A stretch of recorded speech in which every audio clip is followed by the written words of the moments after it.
안녕하세요. 여러분의 건강침이 편하몽입니다. 오늘은 비만 잡는 혈자리에 대해 말씀드리겠습니다. 첫째, 중환입니다. 중환혈은 위장의 모혈로 가장 중요한 혈입니다. 중환의 중은 중심, 중앙이란 뜻이고 완은 밥통, 즉 위를 뜻하며 위의 중심부라는 뜻입니다.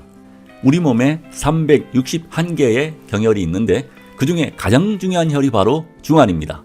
사람은 잘 먹어야 힘을 얻어 살아갈 수 있는데 중환이 위를 튼튼하게 해주기 때문입니다. 중환혈 잡는 방법을 알려드리겠습니다. 중환은 배꼽 위 사촌입니다. 배꼽과 갈비뼈가 만나는 지점의 정중앙입니다. 위로 1촌이 상완이고 아래로 2촌은 하완입니다. 중환을 자극하면 위가 위아래로 수축하는 운동이 좋아져 음식을 잘 소화합니다. 체력이 약한 사람들은 쉽게 피곤해지는데요. 그럼 제일 먼저 위가 무력해져 소화가 안 됩니다. 중환은 음식이 내려가지 않고 위에 그득하게 쌓여 더부룩할 때 최고의 혈입니다. 그래서 소화가 안 될 때 족삼리와 중환을 제압해주면 금방 해결이 됩니다. 꾸준히만 하시면 소화 걱정 없이 살 수 있습니다. 중환은 인체 면역력을 높여주고 체내에서 이물질, 세균, 바이러스 등을 잡아먹는 대식세포 작용을 활성화시켜주는 아주 좋은 혈입니다. 그래서 옛 어른들은 중환을 기해, 관원, 족삼리와 함께 양생혈로 사용했습니다. 면역과 체력 증진을 위해서는 뜸을 뜨는 것이 좋습니다. 직접 뜸을 떠도 좋지만 생강을 아주 얇게 동전 정도의 크기로 썬 다음 침이나 바늘로 구멍을 내고 그 위에 뜸을 뜨면 생강의 더운 성분이 몸속으로 흡수되어 탁월한 효과를 낼 수 있습니다. 중환은 비만에도 중용되는 혈입니다. 비만은 주로 위가 항진되어 음식을 많이 먹어 살이 찐 것입니다. 살이 찐 분들이 제게 자주 하는 질문이 바로 이겁니다. 전 식욕이 너무 강해요. 밥맛 없게 하는 방법은 없나요? 그때 제가 알려드리는 혈자리가 중환입니다. 그럼 반대로 입맛이 없는 사람들은 어떡하냐고요? 입맛이 없는 사람이 중환을 제압하면 입맛이 좋아집니다. 인체의 모든 경혈들은 쌍방향 조절작용을 합니다. 허한 것은 보하고 실한 것은 사해주고 찬 것은 덮여주고 뜨거운 것은 식혀줍니다. 비만인 사람들은 중환혈을 꾸준히 자극해주면 식욕이 떨어지고 살도 뺄 수 있습니다. 재미있는 것은 중환은 주량도 줄여줍니다. 술을 많이 먹어 살이 찐 경우라면 중환을 제압하면 술맛도 떨어져 술을 덜 드시게 됩니다. 요즘은 그런 사람이 없는데 예전엔 술만 먹으면 소리를 지르고 난동을 부린 사람들이 있었습니다. 술을 먹고 힘은 얼마나 세졌는지 여러 명이 달려들어도 감당이 안 되죠. 그럴 때 중환을 때리면 술 먹은 사람의 팔다리에 힘이 쭉 빠져 온순해집니다. 이는 중환에서부터 팔다리로 기운이 뻗어나가기 때문입니다. 중환은 미용혈로도 사용됩니다. 중환을 잘 사용하면 몸매도 좋아지지만 특히 얼굴이 고와집니다. 위와 장에 문제가 생겨 소화가 제대로 되지 않으면 나쁜 기운이 위로 올라와 얼굴에 여드름과 잡티가 많이 생깁니다. 중환은 속을 편하게 만들어주고 얼굴과 머리의 혈액순환이 잘 되게 해줘서 예뻐지게 합니다. 둘째, 수분입니다. 수분은 배꼽 위 1촌입니다. 수분이란 물이 갈라진다는 뜻으로 해부학적으로 보면 소장 하구의 위치에 물과 찌꺼기를 분리하는 청탁작용을 합니다. 수액은 방광으로 들어가게 하고 찌꺼기는 대장으로 보냅니다. 수분은 임상에서 일체의 수병을 치료합니다. 소장에 문제가 생겨 물 배출이 안 되어 물이 많은 설사를 할 때도 좋습니다. 비유가 안 좋은 사람들은 윗속에 물이 고여 꾸룩꾸룩 물소리가 납니다. 이를 위내 정수라 하는데요. 이때도 수분을 제압하면 물이 금방 빠집니다. 몸이 찬 사람 가운데 유별나게 배에만 물살이 많은 사람들이 있습니다.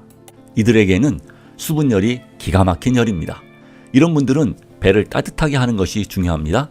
배꼽 주변에 뜸을 뜨시거나 핫팩을 하시면 수분 대사가 훨씬 잘 됩니다. 수분혈을 제압할 때는 엄지손가락이나 가운데 손가락으로 눌러주시면 되는데요. 소장에 문제가 있는 분들은 통증이 심할 수 있으니 처음에는 천천히 낮게 눌러주시고 조금씩 누르는 강도를 높여주시면 됩니다.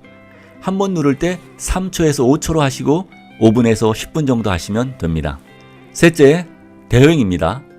대횡의 대는 크다, 왕성하다는 뜻이고 횡은 옆을 말하므로 배꼽 양쪽 옆에 있는 중요한 혈이란 의미가 됩니다. 대횡 혈자리는 배꼽 양옆 사촌입니다. 배꼽에서 옆으로 가고 위 유두에서 내려오면 만나는 곳입니다. 대횡은 한 명의 씨름 장수처럼 뱃속에 있는 장기들이 아래로 처지지 않도록 떠받치고 있어 위하수나 다른 장기들의 하수 질환을 예방하고 치료하는 귀한 혈입니다. 대횡은 비만혈로도 매우 유명합니다. 중국에서는 오래전부터 천추와 함께 대횡을 복부 비만을 치료하는 혈로 사용해 오고 있습니다. 심각한 복부 비만 환자에게는 천추와 대횡에 장침을 꽂고 그 위에 전기 자극을 주면 복부 깊은 곳에 있는 지방을 효율적으로 분해할 수 있습니다. 복부에 쌓인 지방을 녹이려면 따뜻하게 해주는 것이 중요합니다. 그리고 배꼽에서 천추를 지나 대횡까지 허리에 띠나 벨트 같은 것으로 20분에서 30분 정도 단단히 매주는 것도 효과가 있습니다. 너무 오래 하면 혈액순환에 좋지 않으니 30분 이내로 하시는 것이 좋습니다. 물론 지압만으로도 충분한 효과를 낼 수 있습니다. 지압할 때는 엄지손가락을 이용해 3초에서 5초 정도 눌러주시고 10분 정도 반복하시면 됩니다. 넷째, 천추입니다. 배꼽으로부터 상반신을 천이라 부르며 배꼽 아래를 지라고 부릅니다. 천추는 천지의 기가 교차하는 아주 중요한 혈입니다. 천추는 횡격막 아래에 있는 장기들의 기능을 원활하게 해주고 위장의 소화 능력을 높여주며 인체로 수분이 흡수되는 것을 촉진하고 필요없는 잔여물들을 배출하게 합니다. 천추는 신골이라고도 부르는 배꼽에서 양옆으로 2촌 떨어진 곳입니다. 배꼽에서 옆으로 가고 유두에서 내려오면 만나는 곳이 대횡인데요. 배꼽과 대횡의 가운데서 천추를 잡습니다. 천추는 대장의 모혈로 일체의 대장 질환을 감당합니다. 천추를 지압해서 자극을 주면 대장이 꿈틀거리는 연동 운동이 좋아져 대장 기능을 개선해 줍니다. 대장 운동 중에 밀어내는 운동은 약하고 위아래로 수축하는 운동이 강하면 변비가 생기고 반대로 위아래로 수축은 약하고 밀어내기만 하면 설사가 생깁니다. 신경이 너무 예민한 사람은 식후 화장실을 여러 번 가는 신경성 대장증후군으로 고생합니다. 천추를 지압하면 변비를 비롯해 불편한 증상들이 개선되고 대장이 튼튼해집니다. 천추도 앞서 말씀드린 대행과 함께 비만 치료에 유용하게 쓰입니다. 지압은 대행과 같은 원리로 하시면 됩니다. 다섯째, 이혈입니다. 이혈이란 귀에 있는 혈을 말합니다. 놀랍게도 귀에 있는 이혈이 비만에 매우 효과적입니다. 어떤 전문가들은 몸에 있는 혈보다 귀에 있는 이혈이 비만에 효과가 크다고 주장하기도 합니다. 비만에 가장 좋은 이혈은 신문, 갈점, 이점, 이 세 혈입니다. 이 세 혈들은 이침의 간판 스타로도 불립니다. 먼저 신문은 삼가과 안에 있는데요. 이 혈 중에 가장 많이 쓰이는 유명한 혈입니다. 신문은 정신적인 고통을 진정시켜주는 역할을 하므로 스트레스를 많이 받는 현대인들에게 꼭 필요한 혈입니다.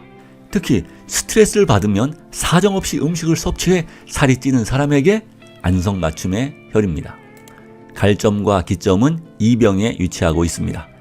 이병은 외이공을 덮고 있는 한 개 또는 두 개의 돌기를 말하는데 한 개의 돌기만 있는 사람이 많습니다. 이병 한가운데가 외비인데요. 외비 위가 갈점이고 외비 아래가 기점입니다. 갈점은 해갈작용이 있어 당뇨에 주로 쓰이며 다이어트와 거식증에 유효합니다. 기점은 갈점과 같이 다이어트와 당뇨에 쓰이며 식욕을 억제하는 효과가 있습니다. 여기에 뇌간을 첨가하면 더욱 좋은데요. 사실 식욕을 결정하는 것은 뇌의 작용이므로 뇌의 호르몬 작용을 주관하는 뇌간을 함께 쓰는 것입니다.